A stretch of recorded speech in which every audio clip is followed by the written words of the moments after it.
Hello guys, welcome back. I hope you're all doing well. I'm using my new ring light, bitch. If you haven't watched my what I got for Christmas video, I'm just gonna tell you. I got this cool game. It's basically like a murder mystery type of shit. It looks like this. It's called Death at the Dive Bar. It's Hunt a Killer Mystery.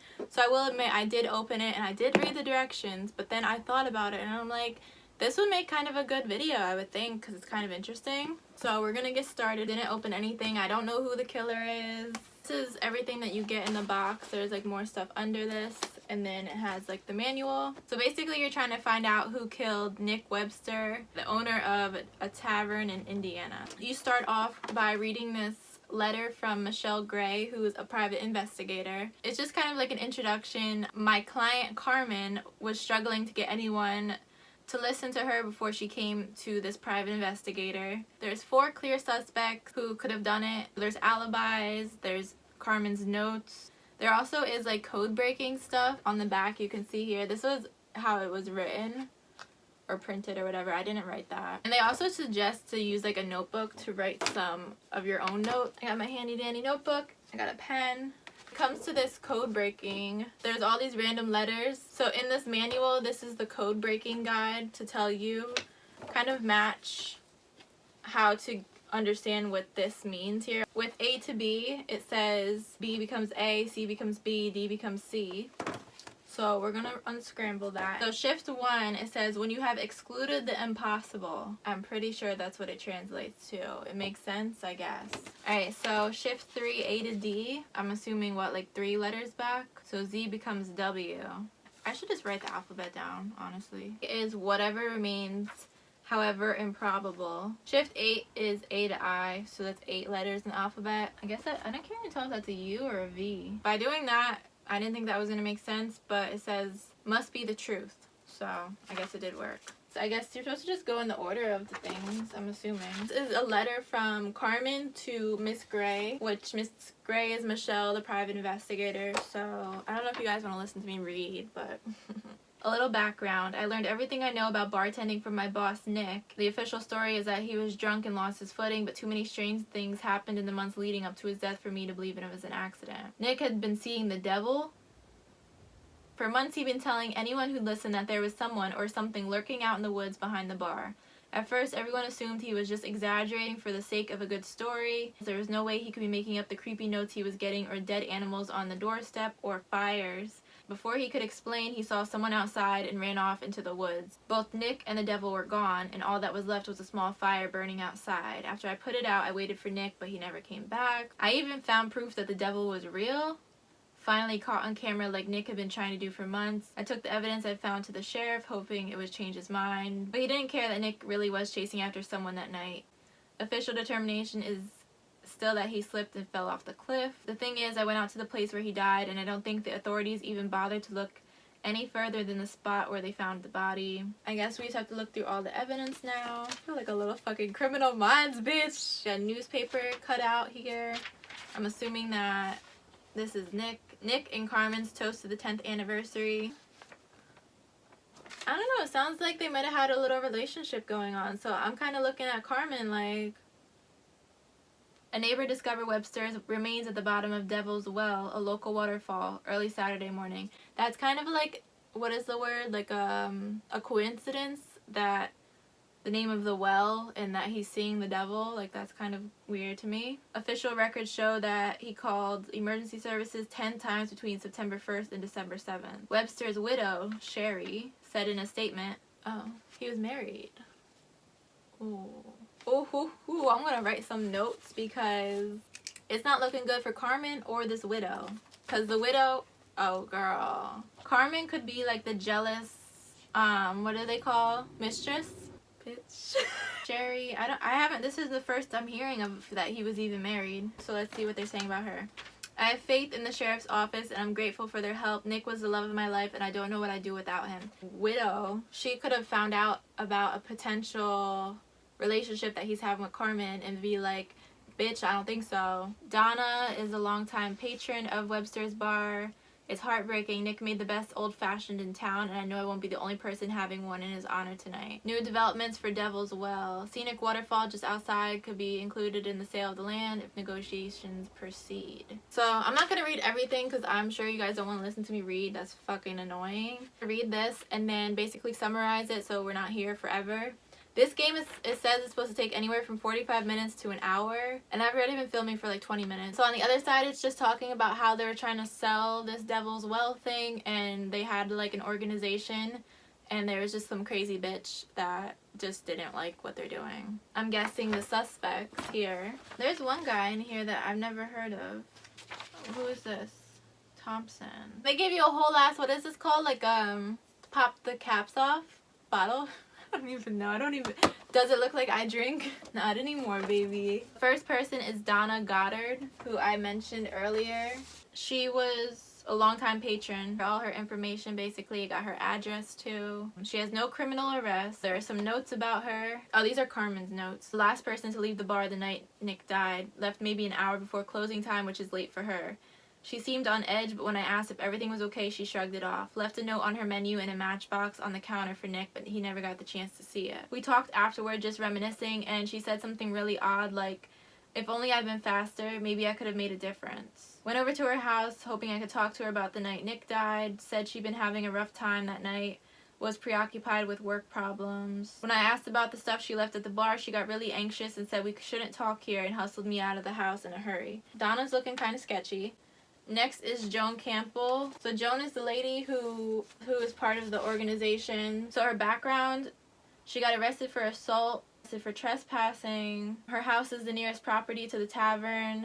She's also been saying Nick got what he deserves. I don't think Joan, I feel like she would be too obvious because she seems crazy. So went over to her place hoping to ask her some questions, but she said she won't talk to interlopers from Old Scratch. Then she threatened to shoot me if I didn't get off her property. Okay, so this guy, I haven't heard anything about him, so I'm not really sure. He's a deputy. Went to talk to him at the sheriff's office on Tuesday. He confirmed that Nick's blood alcohol level wasn't off the chart. Oh, he was the deputy probably that investigated the crime scene. So okay, that makes sense then. He's been helping Sherry, which is the widow, with some stuff around the house, just trying to be a friend in her time of need. On her way out, she took a peek into his car and noticed something. And this is what makes me think that Carmen had a relationship with Nick as like the mistress, because gave me a bunch of platitudes about moving on with your life, as if he has any idea what I'm going through. After he was done condescending me, he went to pay his bill and left his pocket notebook sitting out on the table.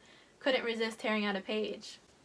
So the last, I guess you could call suspect, is Sherry. Again, she's the widow. She was arrested for shoplifting 2 times. At the funeral, she kept telling me how highly her husband thought of me and how grateful she was I'd always been there for him. She and Nick were sort of an odd couple. She was polished and Nick at his best was kind of a mess. She could be kind of hard on him sometimes. Once he missed their anniversary and he slept in the bar for a week. Stopped by the house to drop off some condolence cards. Told me she was staying at a friend's house the night Nick died. I'm still gonna stick with either the widow or the mistress. I feel like it's always one of them. So we got some security camera footage. Damn. So this was December 7th, 3:33 a.m. You can see in the window there's like someone looking in. Bro. That scared me. This is like a footprint, and whatever these are, like matches, I think. This is funny. They included, like, I guess the matches here in the box. Interlopers will be banished to the bottom of the Devil's Well. This was something I think that the crazy lady Joan was saying. These are, I guess, Nick's notes of crazy things happening. My guy was not messing around. October 13th, rock through back window, nothing on cams, 2 fires in 1 night. So October 22nd, it says, find out when Darling's anniversary present will be ready. November 12th, he wrote, don't be late for dinner, reservations tomorrow, don't want a repeat of last year's. Mainly what he writes is that there's just a lot of fires. November 23rd, he wrote, what is she thinking? Why would she go behind my back like that? November 24th, another note, are you ready to die? Something bad is coming, gotta be ready. See at Mother's, thank God, dead raccoon in parking lot. And then December 7th, he said, the code repeats, I knew it. What is this called? Like a drink coaster, pretty much? On the back, it says, the date you can't forget. In there... Oh, look at, you get like a little menu. It has just certain things circled on the back of it. The word about, land, Wednesday, Devil's Well, 11 p.m. Alright, this is notice of a warning, a citation from the sheriff's office on December 7th at 3:31 a.m. So 2 minutes before this little security camera, I don't know whose car this is, but there's a tail lights out on whoever's car. So this could either be, I'm assuming whoever is peeking in the window, it's probably their car, because most likely they probably just got out of their car and is peeking in the window 2 minutes later. Protect Devil's Well. Meet at the stone circle near Devil's Well. So it's just like this little flyer. Everything is at the same time. This was on December 7th as well, 3:04 a.m. And all of this other stuff is that same day. Also at 3 o'clock in the morning. It's just a picture, some boots.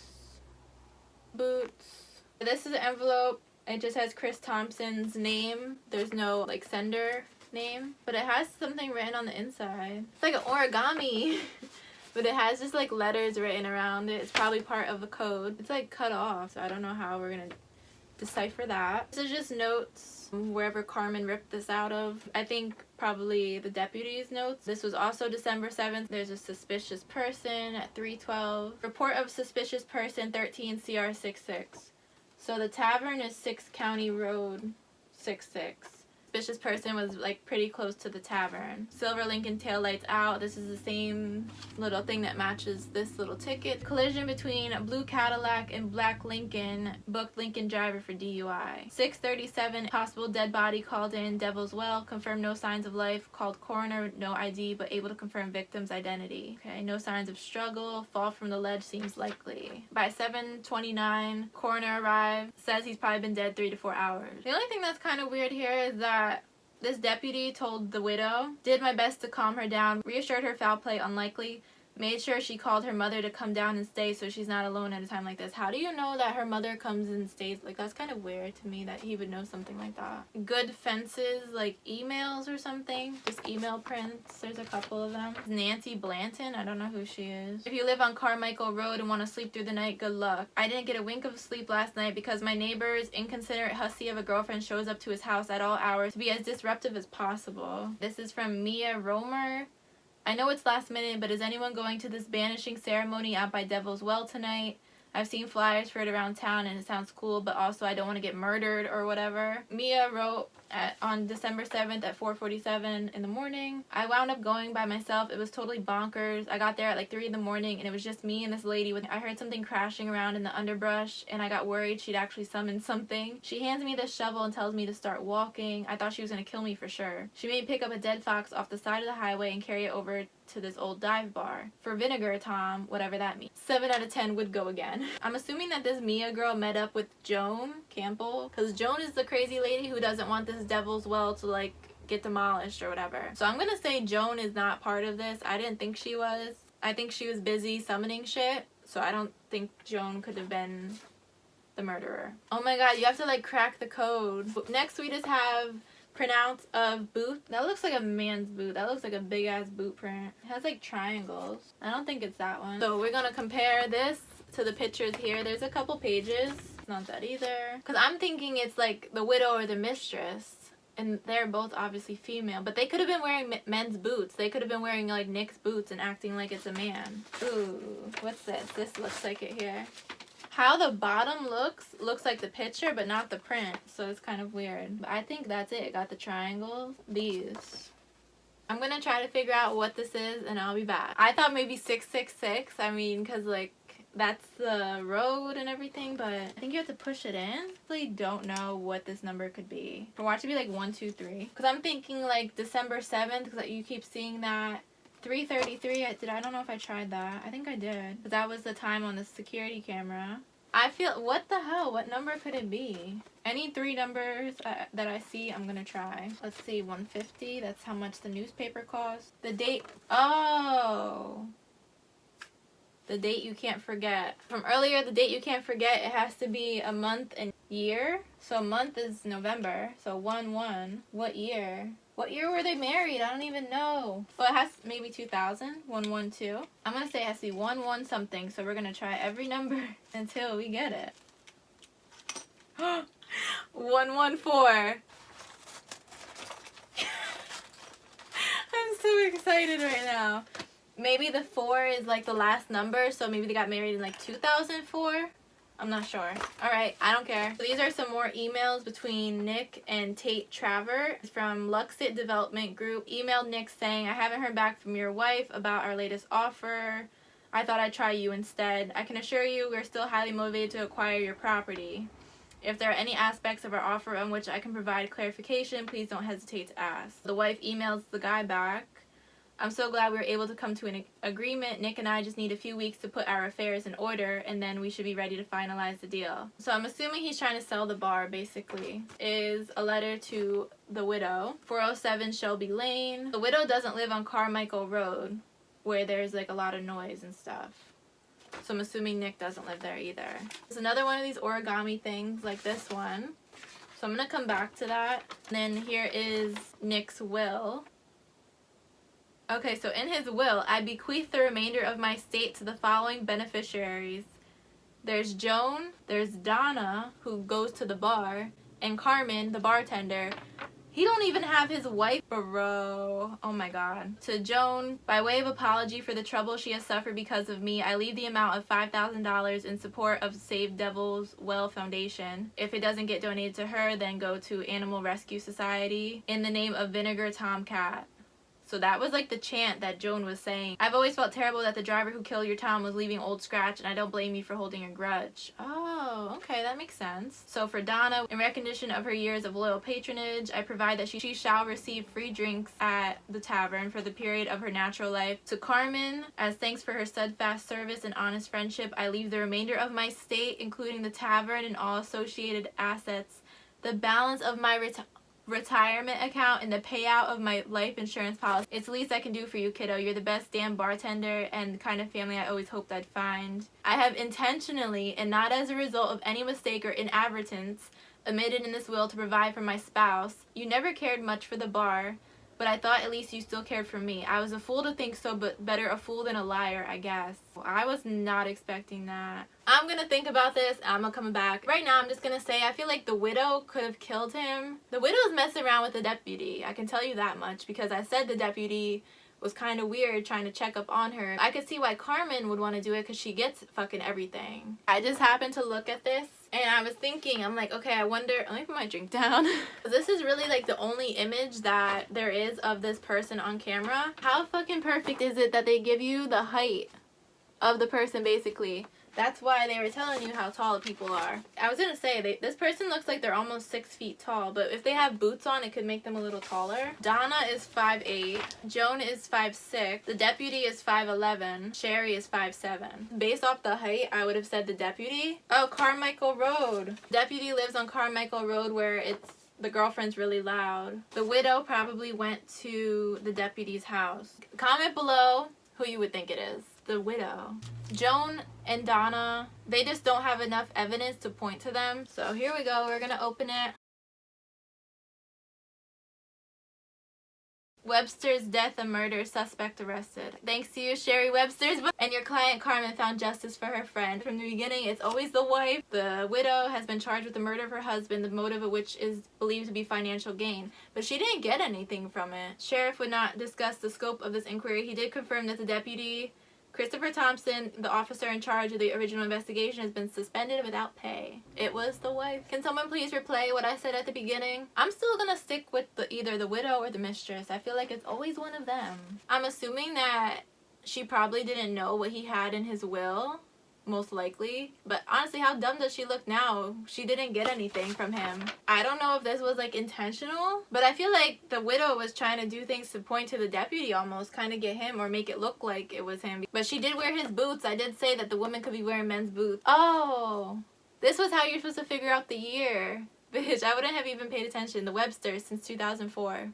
The 114 on the bag. But this was fun though, and I think it's cool that they give you like real evidence, you know, to help you solve it. Let me know if you guys guessed correctly as to who the killer was, and I hope you enjoyed this video. I'll see you next time. Thank you for watching.